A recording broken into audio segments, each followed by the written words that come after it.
So, and there's my alarms going off about getting that done. So we're gonna go do a new game, and let's see, what are we gonna name it? Electrical. If I could spell. Granted, first thing in the morning. We're gonna take it to Nevis Gain so that way it's a little bit quicker on the load. Change it to not listed. And let's get her done. Electrical tends to be something that messes a lot of people up, so maybe we can help out with tips and tricks.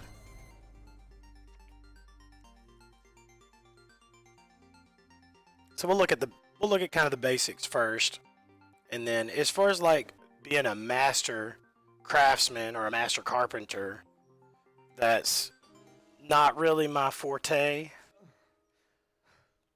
but I can show you how it's done on the basic side. Oh, thanks for the like. So we're not going to try to go to an area that's complicated or anything like that. I'll kill off any zombies that come around. I'm going to turn on creative mode and debug mode in my own personal game. You can do that as well in your own personal game. And the reason that we're going to do that is we want to access the creative menu. And I'm going to turn on the dev blocks so that way I can get an admin gun out. So if Sally decides to come and mess with me, which I'm sure she will, we'll be able to deal with her. So the first thing that you need to know about the whole electrical system is that you've got to have some skills. So we'll go into electrocutioner, and we're going to just kind of take a look at it. Turret syndrome is also one that you're going to have to put points in. So this is how you get your turrets. It's a little bit different than the way it used to be. So some things that I'm going to be looking at may be just a little bit different in the future anyways. But I'm just going to show you the basics. Looks like actually electrocutioner is just all about the stun batons. So yeah, we're just going to focus on turret syndrome instead. So it's really simple. There's two ways to go about doing electricity. The first one is by using battery banks. So we'll go ahead and grab a battery bank and we'll grab a handful of batteries. I'm going to have a wire tool. You'll find those out in the world while you're gathering or looting or all those other things. We're going to grab some wire relays and we're going to go at it. So the first, most basic, is just the battery bank. Basically, in a nutshell, you just get your batteries, put in your battery bank, and call it a day. Now, back in the day, we used to be able to repair them. We could try to find out if we can still do so now. I don't see a repair function here, and it may have to be used before you do it anyways. So, at its base level, a battery bank, all it does is provide power to this little connector. And then we're going to go ahead and put out some electrical relays. You can imagine inside your base, you're going to need relays, and I'm about to show you why. If I go up and right click on the battery bank with a wire tool in my hand, it's going to attach it. But you can only go so far before you lose power. You see how the line is turning red? Once it turns red, then I can't do anything else with it. But if I connect it to relays, which are 1 watt apiece, just right click on each one, I see the flow of power coming from the battery bank to each relay. You cannot do electrical backwards. You have to go from your source and away from your source. You can't connect and go backwards to your source. I'll show you why. Notice the direction of the current right now is coming away from the source. If I connect this one to this one, notice that they're moving towards each other. So it just doesn't work. I can access my battery bank and turn it on. I'm using 1 watt and my max output is 222 because of the batteries that I've got in here. Get better batteries, you can get better watch or better watts. So it's a pretty simple concept. Now the second step for a lot of players is to use solar. And back in the day, solar caused a lot of lag, so we weren't really big fans. But the way that solar works is you put it in the world. Whenever it gets power from the sun, it'll be charged up, and then what we would do is we would connect our solar bank to a relay. Very simple. We'd interact with it and turn it on. Right now it can produce power, so it's not such a big deal. But we run into a problem where late at night we don't have any power. So what we typically like to do is we connect our solar bank to our batteries. And this line right here, of course, we'd take off. The idea is we want the solar bank to charge our batteries during the day and our batteries to put out power during the night. And we're going to go get ourselves a light. Let's see, we've got plenty of working lights. I wonder what we've got in here. That's a classic POI light. Maybe, I think we named them all as work. Oh, yeah, that's right. We're totally in vanilla right now. So, what can we use? We'll use a turret. We'll just grab a shotgun turret and say our objective right now is just to simply power the shotgun turret. So, we'll just connect them all up. Our shotgun turret's not going to do a single thing until it's connected. Like so. Now, you notice how the light is gray when you don't have power, and the light is yellow when you do. It's really simple stuff. Now, what you're seeing, that haze of yellow, is actually what the gun can see. So if there's a zombie standing here, it's not going to shoot it. If there's a zombie inside its radius, it will. And you can go up and press E on it and click the preview and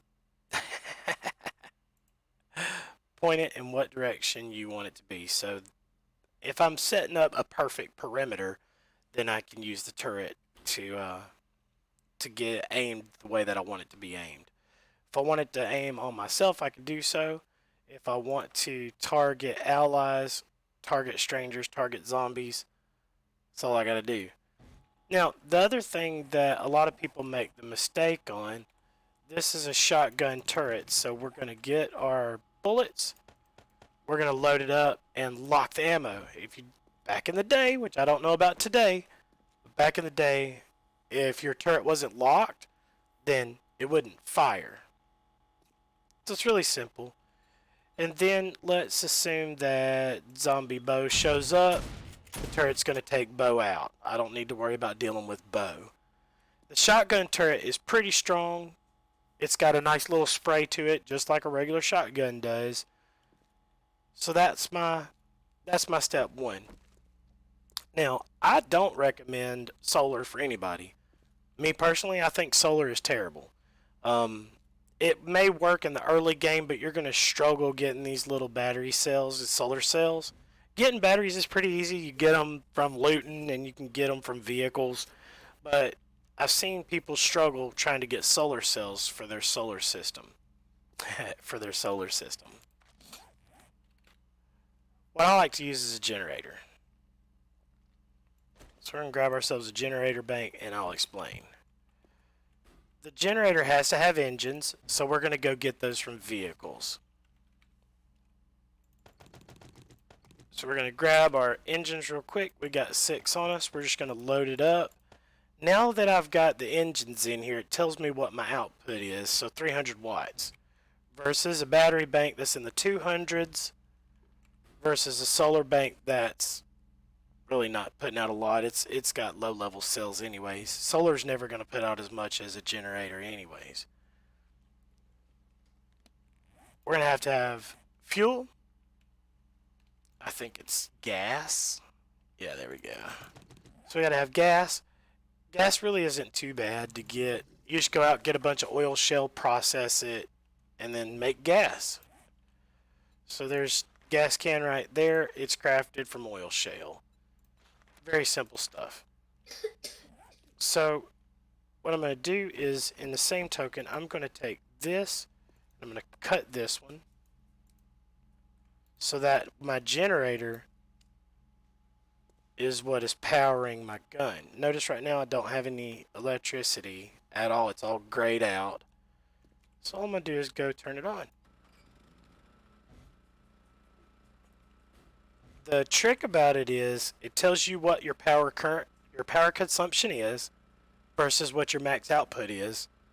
And the more that you put in line, the more gas it's going to use to power it. It's a really simple concept. Now, as far as the intricacies of base building, you'd have to try to hide your wires.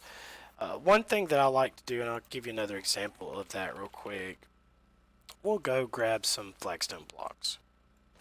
I'm not going to spawn a base or anything like that.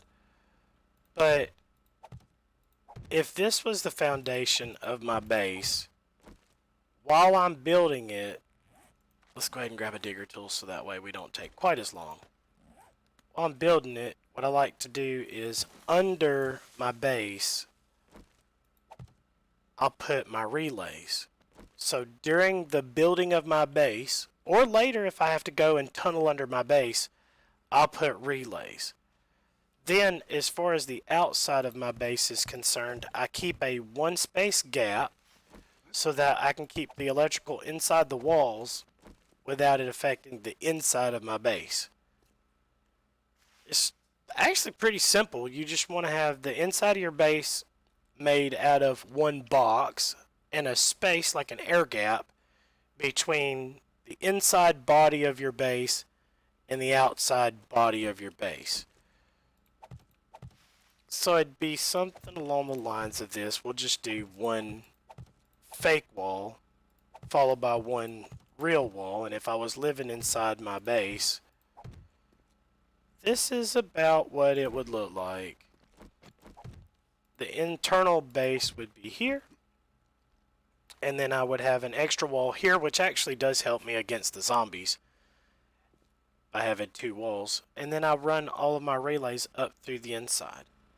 Placement and planning is everything, so whenever you do get ready to get your base set up with electrical, try to keep in mind the way that your base is laid out, and you can go as far, if you get to feeling like you don't have enough space, what you do is you change your outside wall to plates.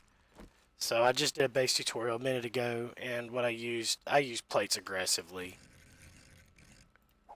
So I would do my plates like so. That way the fake wall isn't quite as thick. It looks a little bit better. As you come around the corner and the base kind of closes up, it's pretty nice.